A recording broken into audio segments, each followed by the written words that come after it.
สบายดีสบายดีตอนสวยเด้อทุกคนมาพบกับช่องวิลมนพากินพาเที่ยวเด้อมื้อนี้เมนูกะเฮ็ดแกงหน่อไม้เนาะทุกคนหน่อไม้สดๆหน่อไม้จัดตัดจะจากต้นใหม่ๆเลยทุกคนอ่อนแซ่บใบยะนางก็เก็บเอาใหม่ๆเนาะเก็บเอาอยู่ข้างบ้านเฮานี่แหละมีก่อใหญ่ๆได้ใบยะนาง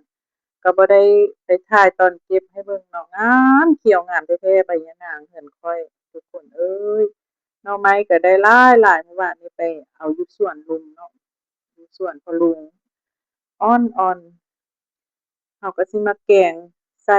น้ำยะนางแล้วก็ตำข้าวเบื่อมะเขือใส่เรียบร้อยเนาะกดเรียบร้อยก็บ่ได้ถ่ายทุกขั้นตอนให้เบิ่งเด้อทุกคนมันเป็นมันคลิปยาวโพดเนาะก็เลยย่อมาให้ทุกคนเบิ่งอันนี้ก็เอาผักก็เก็บอยู่นำข้างบ้านแหละก็มีผัก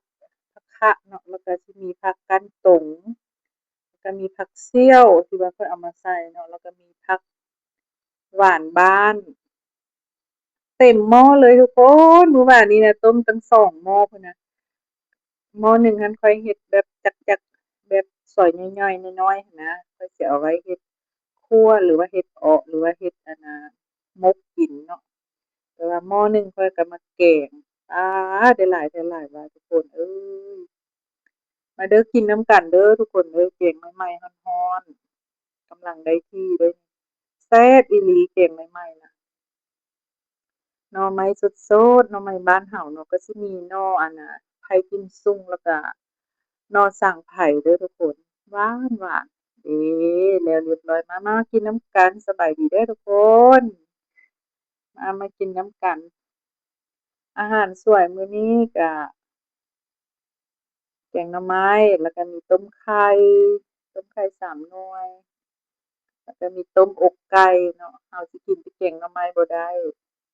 เราต้องมีซีนมีไข่ป่นไปนำให้มันครบสารอาหารเพราะว่าค่อยกินข้าวคาบเดี่ยวได้ทุกคนกินข้าวคาบเดี่ยวกินตอนสวยตอนแรง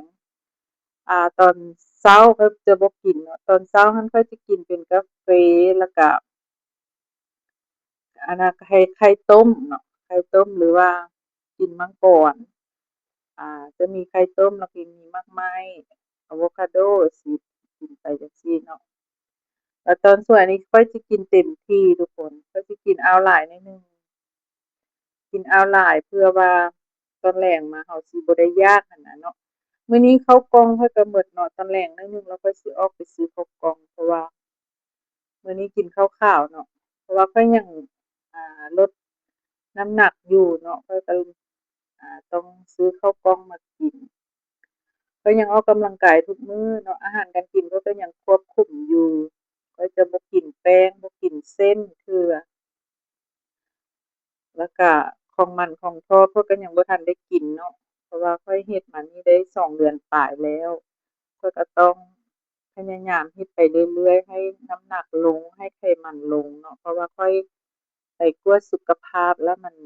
มีไขมันเริ่มต้นหั้นนะแล้วท่านหมอเพิ่นก็บ่ให้ยากินให้ค่อยมาลดเอาเนาะก็สิมีน้ำตาลแดสะสมแหน่น้อยหนึ่งแต่ว่าเพิ่นก็บ่ได้ให้ยาคือกันเนาะ ให้ลดเอาให้บ่ให้กินของหวานของมันของทอดสินะแล้วก็กินให้พวกโปรตีนหลายๆสิเนาะก็เลยว่ายังควบคุมอาหารอยู่เห็นคนอื่นเขาเจ้ากินต่ำนั้นต่ำนี้นะข้อยก็อยากได้ทุกคนอยากกินหั้นนะน้ำลายไหลสั่วๆนั่นแหละแต่ว่าข้อยก็ต้องอดเอาเพื่อสุขภาพของตัวเองเนาะก็กินอันแบบนี้ไปก่อน ถ้าเราอดได้มันก็สิดีต่อสุขภาพเราถ้าเราอดบ่ได้มันก็บ่ดีต่อสุขภาพเราเนาะหมอเพิ่นแนะนำแนวใดเราก็ต้องปฏิบัตินำเพิ่นให้มันให้ให้มันได้สมที่เพิ่นแนะนำเราแล้วก็จดแต้มให้เรามาเฮ็ดนะถือว่าเป็นเวียกบ้านของเพิ่นอันหนึ่งสินะเนาะแต่ว่าก็บ่เป็นหยังก็พยายามอยู่ก็อดนั่นแหละแต่ว่าก็อดได้อยู่แต่ว่า อ่าเราเห็นคนอื่นหั้นนะเห็นกินอยู่ในคลิปในหยังก็อยากแค่อยากว่าเด้อทุกคนแต่ก็อดแค่อดว่า ก็กินตามอาหารที่ท่านหมอสั่งมาเนาะให้กินจั่งซั้นจั่งซั้นจั่งซั้นซี้น่ะเราก็ต้องอดให้ได้คันอดบ่ได้มันก็สิเป็นผลต่อสุขภาพเราแต่ว่ามื้อนี้ข้อยกินข้าวขาวข้าวเจ้านี่ก็เป็นข้าวเจ้าแบบข้าวเจ้าไร้ดอกข้าวเจ้าไร้เป็นข้าวเจ้าอันเลาสูงหั้นนะมันก็สิมีไฟเบอร์สูงคือกันแต่ว่ามันฮักยังเป็นขาวๆอยู่หั้นนะแต่ว่าก็กินได้อยู่ก็บ่เป็นหยังแต่ว่าถ้าให้ดีแท้ๆก็ข้าวกล้องเนาะเราต้องกินให้มันสม่ำเสมอแต่ว่ามื้อนี้มันหมดเนาะมันหมดแล้วมื้อแลงสิออกไปซื้อมาไว้จัก6 กิโล6 กิโลพวกเจ้าเชื่อบ่ว่ามันกุมจักเดือนมันกุมจักมื้อ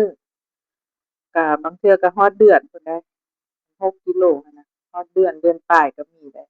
เพราะว่าเราหุงน้อยเดียวเดะเราหุงแบบถ้วยหนึ่งสินะถ้วยหนึ่ง2ถ้วยสิก็ได้บ่ก็หลายน่ะกินผู้เดียวเดะอันนี้ไทเรือนเขาก็กินข้าวแบบข้าวเหนียวกันก็นึ่งข้าวเจ้าขาวนี่ก็หุงอยู่เรือนหั้นนะแล้วก็ข้าวเจ้ากล้องอีกสินะเพราะว่าหลายข้าวมันก็เลยเราหุงแล้วเรากินผู้เดียวมันก็เลยบ่หมด